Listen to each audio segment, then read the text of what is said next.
हाय नमस्कार, मी अलका चितळे ह्या चॅनलमध्ये अगदी तुमचे सर्वांचे मनपूर्वक स्वागत करते। तर माझी ना नवरात्राची साफसफाई चालू आहे। आज 2-3 दिवस झाले तशी साफसफाई चालू आहे।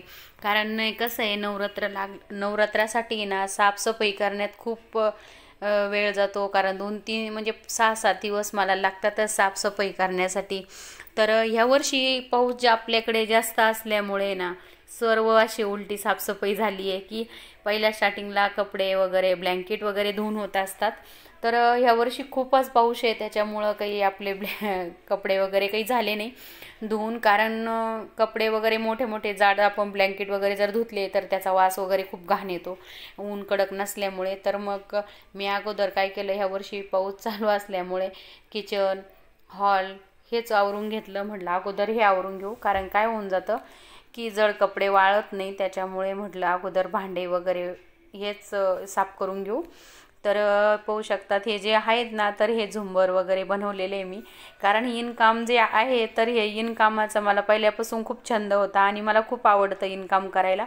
कारण ज्या वेळेस आपण विणकाम म्हणा किंवा पडदे फर्निचर काही असलं तर प्रत्येक लेडीजला म्हणजे प्रत्येकाला वाटतं की आपण अशाने असं करू तसं करू, म्हणजे खूप आवड वाटते। पण ज्या वेळेस कामाचा लोड येतो त्यावेळेस खूप अवघड हाल होतात। कारण धुवायला पण खूप त्रास होतो, कारण हे साफ करा ते साफ करा ते साफ करा।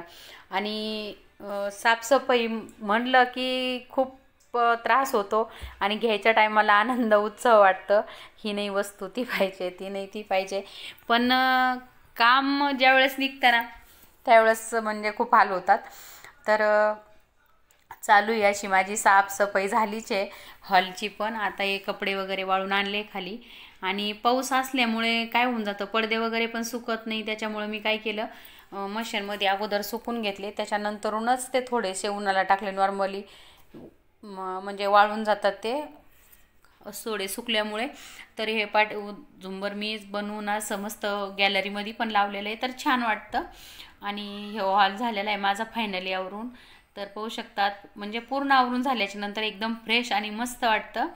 तर ज्यावेळेस आमचं फर्निचर चालू होतं ना, तर त्यावेळेस असा प्रॉब्लेम होता, कडक लॉकडाऊन होतं आणि फर्निचर दिलेलं होतं। तर त्यावेळेस मटेरियल पण व्यवस्थित भेटत नव्हतं, काही नव्हतं। तर आणि ईद पण जवळ आलेली होती। तर म्हणजे कारण कसं होतं, ज्यांना फर्निचर दिलेलं होतं तर त्यांचा पण सण वगैरे होता, त्याच्यामुळं कसं तरी आमचं फर्निचर फायनली झालं, कारण कडक लॉकडाऊन असल्यामुळे। तर पाहू शकतात आपला फायनली हॉल मस्त आवरून झालेला आहे, छान वाटतोय। आणि सगळं आवरून झाल्याच्या नंतर फ्रेश वाटतं घरामध्ये। माझा व्हिडिओ आवडल्यास लाईक शेअर नक्कीच करा। बाय बाय सर्वांना। तर नवरात्राच्या सर्व